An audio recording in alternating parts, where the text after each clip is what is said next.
पति फौजी है, अच्छी खासी पेमेंट है, पर खाने के लिए पेट भर खाना नहीं मिलता ससुराल में। हर एक चीज़ें बर्दाश्त की जा सकती हैं जब बात एक औरत की होती है। राधे राधे। कैसे हैं आप सब? मैं अच्छी हूँ, आशा करती हूँ आप भी अच्छे होंगे, अपनी अपनी फैमिली के साथ खुश होंगे। बुरे लोग, बुरा समय आपसे बहुत दूर रहे। गर्मियाँ बहुत चल रही हैं, अपने बच्चों का खास ख्याल रखें। ये मेरा ब्लॉग है, मेरी आप बीती है। आप लोग देखते हैं मेरे वीडियोस, थैंक यू उनके लिए जो है। और अगर आप मेरे से बात करना चाहते हैं तो मैं 1 से 2 के बीच में पर डे दोपहर में लाइव आती हूँ, तो आप वहाँ पे कर सकते हैं मैसेज। कमेंट में भी बहुत से लोग हाय हेलो करते हैं, तो सॉरी, मैं कमेंट मतलब रिप्लाई कर देती हूँ, बट प्रॉपर तरीके से बात नहीं हो पाती है, तो सॉरी उन सभी को। मेरे पति फौजी हैं, अच्छी खासी पेमेंट है फौजी की, और उसकी पेमेंट से उसकी बहनें, भांजियाँ, बहनोई, भाभी, भाभी की बहन,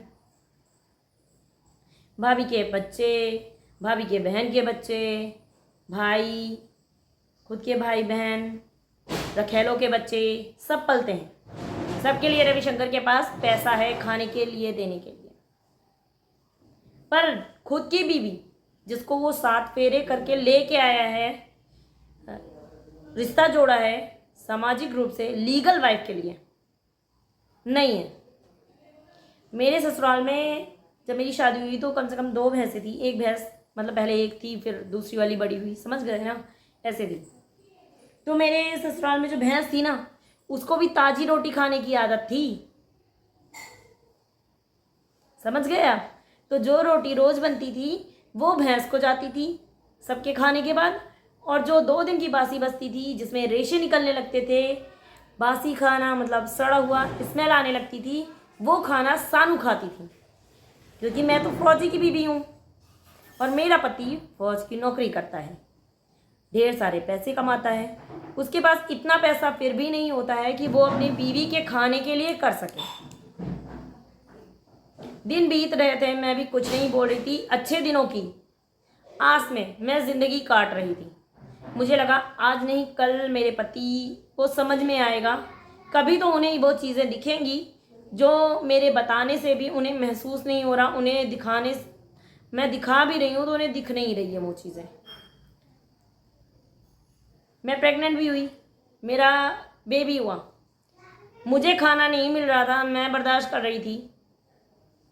बासी खाना, बदबू वाला खाना, जब पता बचा हुआ बासी खाना गर्मियों में ख़राब हो जाता है, और मेरे ससुराल में फ्रिज क्या लाइट भी नहीं थी कि लाइट ही हो, तो जब वो ख़राब हो जाए तो भी वो खाना मुझे खाना पड़ता था। और आप समझ सकते हैं जब एक इंसान भूखा होता है, जब उसे भूख लगती है तो उसे सिर्फ ये दिखता है कि ये रोटी है, उसे ये नहीं दिखता कि वो महक रही है, बदबू आ रही है कि क्या है।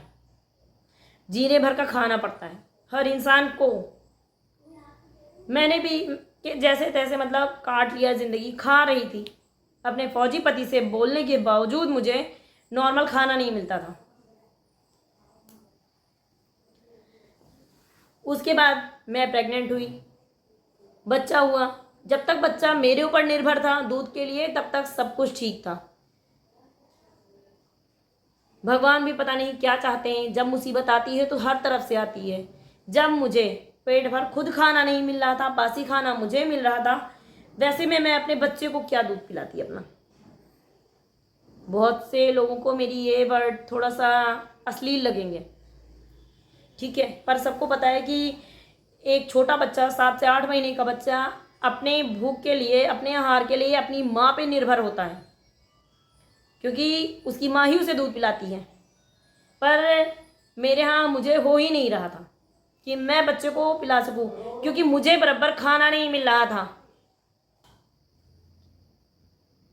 जब मुझे पेट भर खाना नहीं मिल रहा था तो मैं अपने बच्चे को दूध कैसे पिला सकती थी, क्योंकि मुझे भी नहीं हो रहा था।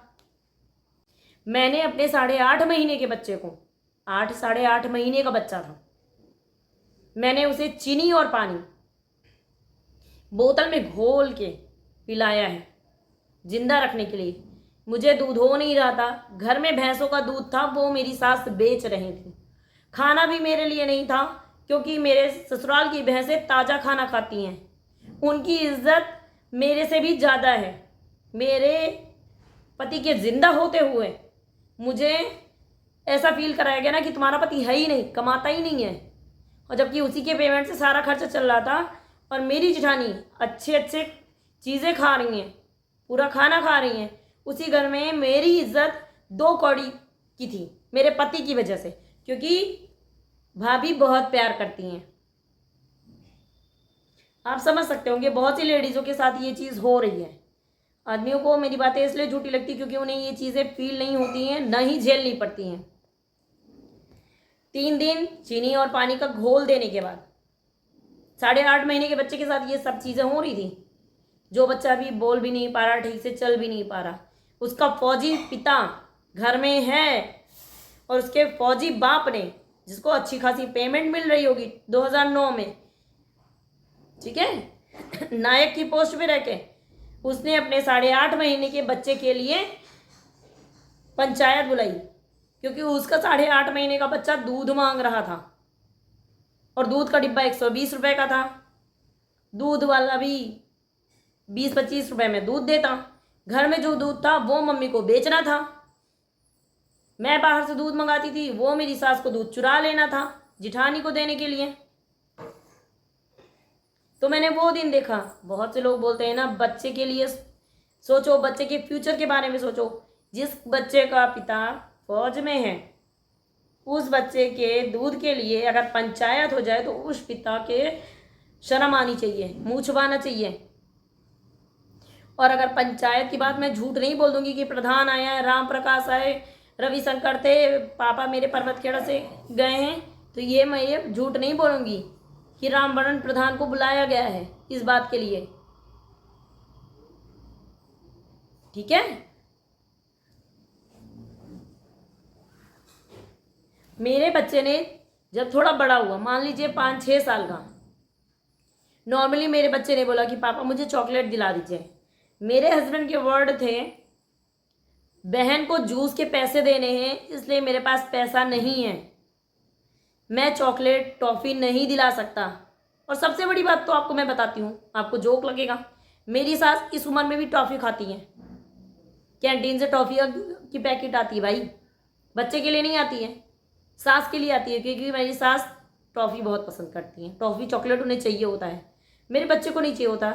बच्चा छोटा था तब भी उसे नहीं चाहिए होता था, अभी 14 साल का कंप्लीट हो गया तब भी नहीं चाहिए होगा। अब मेरा बच्चा 14 साल का हो गया है, 14 ईयर, 14 का कंप्लीट हो गया, 15 में है, अभी अप्रैल में लगा है, तो आप समझ सकते हैं, ठीक है।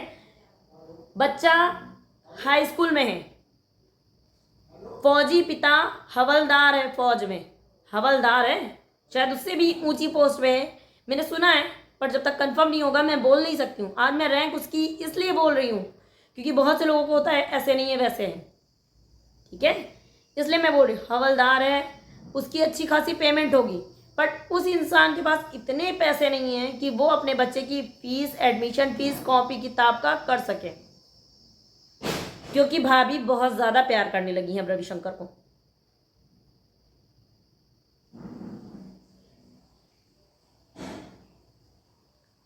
तो जो लोग बोलते हैं ना बच्चे के फ्यूचर के बारे में बोलो, रविशंकर ने खुद अगस्त में बच्चे को जान से मारने की कोशिश की है, दिसंबर से उस बच्चे की फीस नहीं दे रहे हैं। तो जब रविशंकर के लिए सुनीता ज़्यादा इम्पॉर्टेंट है, चंदा और समझ ज़्यादा इम्पॉर्टेंट है, दूसरी औरतें, तो मैं क्यों सोचूं। और अगर आपके बच्चे को, भगवान ना करे किसी भी माँ को ये चीज़ देखनी पड़े, किसी भी पिता को ये चीज़ देखनी पड़े, आपके जो है बच्चे को अगर डिप्रेशन के अटैक आने लगे, मेरे बच्चे को आ रहे थे अगस्त में, मैंने ट्रीटमेंट कराया, काउंसलिंग कराई है, और मैंने वीडियोस में अपने लगाया भी है ये चीज़। एक वीडियो है मेरा, आप देख लीजिएगा कि क्या हाल किया है रविशंकर ने मेरे बच्चे का। इसीलिए मैं उस नीच बंदे का पति मैं मानती ही नहीं हूँ, इसीलिए मैं उस नीच इंसान का नाम लेती हूँ, रविशंकर। क्योंकि मुझे अपने बच्चे की तकलीफ देख के ना उस इंसान से नफरत हो गई है। मेरा बच्चा रविशंकर का नाम सुन के ऐसे कांपने लगता था, उसे लगता था कि आएगा रवि ना तो मुझे और मेरी मम्मी को मार डालेगा। मेरे बच्चे ने वो दिन देखे हैं। एक फौजी को जो ट्रेनिंग दी जाती है एक आतंकवादी से लड़ने के लिए, निपटने के लिए, ख़त्म करने के लिए, वो उसने मेरे कमज़ोर 14 साल के बच्चे पे यूज़ किया है। मुझे इसलिए नफरत है और मैं पूरी इंडियन आर्मी को टारगेट बिल्कुल नहीं करती हूँ। कुछ दरिंदे हो जाते हैं, उनमें है रविशंकर। जिसको मेरी बात बुरी लगे कर दो केस, मैं झेल लूँगी। FIR कर दो, मैं जेल भी जाने को तैयार हूँ। पर जो सच है वो सच है। तो मैं अगर रवि से सेपरेट होने के लिए, डाइवोर्स के लिए भी सोच रही हूँ ना, तो मेरे बच्चे के लिए। मैंने अपने बच्चे को सेफ रखना है, उसका फ्यूचर सेफ रखना है। ऐसे आवारा अय्याश निकम्मे इंसान के साथ रहने से अच्छा है मैं अलग से एक विधवा की जिंदगी जीऊं।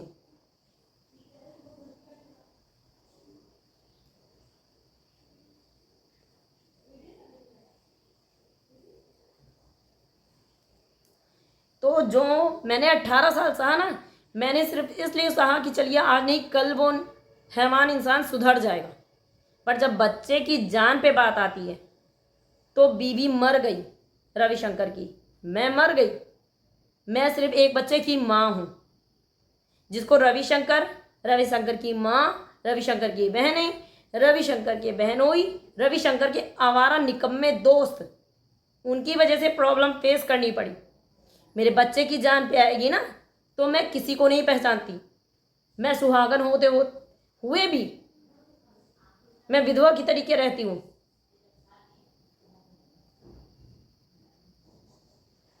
तो मुझसे माफ़ी की उम्मीद कोई भी मत रखना, कोई भी नहीं।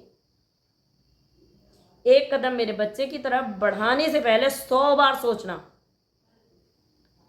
क्योंकि मैं वार्निंग भी नहीं दूंगी। बच्चे पे बात आई तो मैंने बहुत से बच्चे तुम लोगों की वजह से खो दिए, पर नहीं, इस बार नहीं होगा।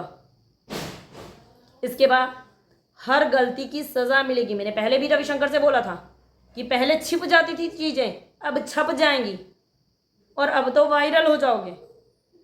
तुम मत पड़ना मेरे रास्ते में। बहुत देख लिया है, बीवी का भी तुमने देख लिया, पर एक माँ के बच्चे पे जब बात आती है तो वो काली से कम नहीं होती है। वार्निंग समझो, समझाना समझो, धमकी समझो, तुम सबकी मर्जी है।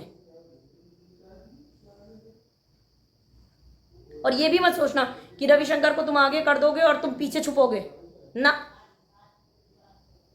ये भी नहीं होगा।